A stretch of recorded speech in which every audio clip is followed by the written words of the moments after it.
Magandang araw po sa ating lahat. Magandang araw po sa ating Panginoon. Ako nga po pala si John Robby Medina at ngayong araw ay muling po ninyo akong samahang pag-aralan at pagbulay-bulayan ang mga salita ng ating Panginoon. Pero bago po ang lahat, tayo po muna ay manalangin. Amang makapangyarihan sa lahat, pinupurit kita at pinasasalamatan sa lahat ng oras at pagkakataon. Papasalamat po ako sa mga biyayang pinagkakaloob niyo sa akin sa araw-araw.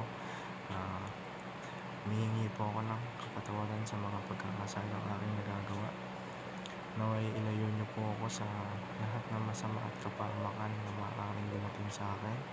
Tulungan niyo po akong malagpasan ng mga pagsubok na aking napagdadaanan at pagsubok na maaaring dumating pa.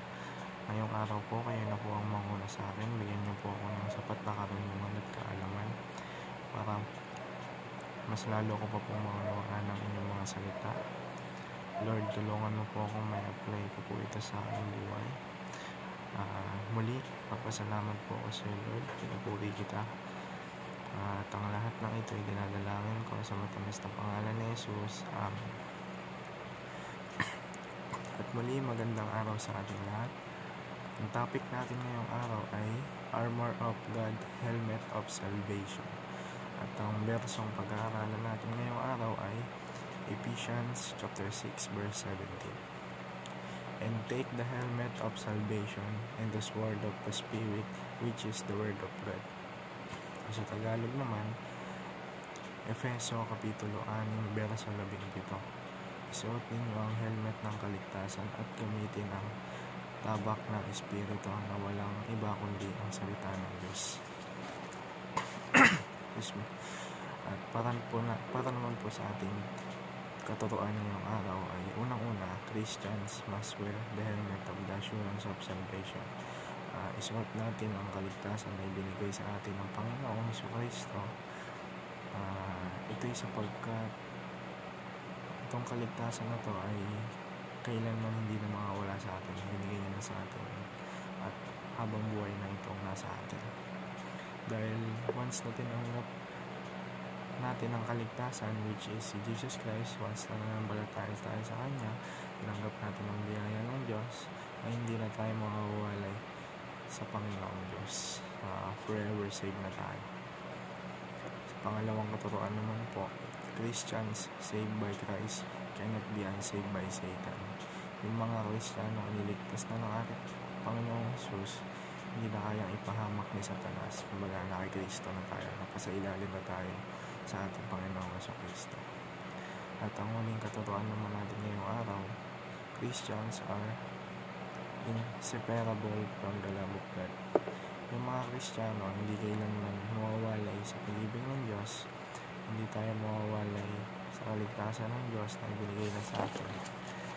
Yun nga, gaya nga nung sabi ko, the moment na ibinigay o nilagay na natin ang buong pananampalataya natin sa Panginoong Jesucristo, yun na yung moment na naligtas na tayo habang buhay na yan. At yun lamang po sa mga katuruan natin ngayong araw at pupunta na po tayo sa ating application. Unang-una po sa ating application, guard your heart with the assurance of salvation. Yun nga, gaya ng sinabi ni Apostol Pablo na suotin natin ang helmet of salvation o helmet ng kaligtasan. Dahil kapag alam natin na secured na tayo eternally, kahit kailan hindi na maaagaw ng kaaway ang binigay sa ating kaligtasan ng Diyos. Hindi na tayo kailanman mapapahamak kahit ano pang mangyari. Sa pangalawang application naman natin, give your all since you have nothing to lose. Kumbaga, lahat naman ng bagay na meron tayo dito sa mundo ay hiram lang natin sa ating Panginoon. Kumbaga, wala talaga tayong pag-aari. Kaya tayo mga Kristiyano, walang mawawala sa atin dahil binigyan tayo ng Diyos na garantiya na hindi mawawala ang binigay ng kaligtasan sa atin. Kung kaya dapat nating ibigay ang ating buhay sa ating Panginoon.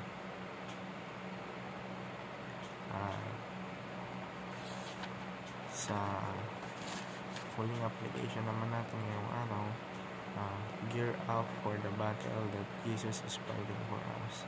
Yun nga, kaya nga nasabi ko, we have nothing to lose. Kung kaya tuparin natin ang mga bagay na pinapagawa ng Diyos sa ating buhay.